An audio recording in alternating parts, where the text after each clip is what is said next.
पुराने शहर के गौसनगर में लड़कियों के दीनी मदरसे से एक 9 साल लड़की सबिया बेगम मार्च 2020 से लापता है। लड़की की वालिदा 35 साल शाहीन बेगम साकिन मल्लेपल्ली ने चंद्रनगुट्टा पुलिस स्टेशन में दर्ज कराई गई शिकायत में बताया कि उन्होंने फरवरी में अपनी लड़की को मदरसे गुलशन फातिमा में शरीक करवाया था। 15 दिन कबल जब वो अपनी बेटी से मिलने मदरसा गई तो उन्हें मालूम हुआ कि लड़की मार्च से ही गायब है। चंद्रनगुट्टा पुलिस स्टेशन में जुलाई 26, 2020 में एक किडनैप केस हुआ था। ये किडनैप केस कैसा हुआ बोले तो एक मदरसा था गौसनगर में। मदरसा का नाम गुलशन फातिमा।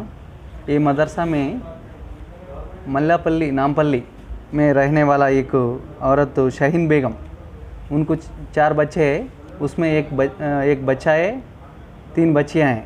वो 3 बच्चियाँ में सेकंड डॉटर को ये मदरसे में डाले, गौसनगर मदरसा में फरवरी 2020 में डालने के बाद उन्होंने कभी कभी जाते थे, उनको देख लेते थे, फिर नामपल्ली में जाते थे। नामपल्ली में इन्हों बेगिंग करते। ये मदरसा में हाई बोल के बच्ची पढ़ रहे बोल के उन्होंने सोचे।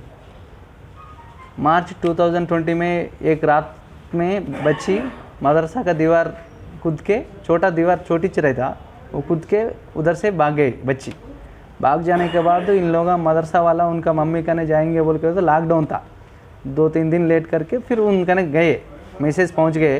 फिर भी कभी कभी उन्होंने ऐसी मदरसा में से चले जाके मम्मी कहने जाते, वैसे आता बोल के उन्हें भी सोचे, मदरसा वाले भी सोचे। फिर भी मदरसा से उनका मम्मी कहने से नहीं पहुँच गए उन्हें।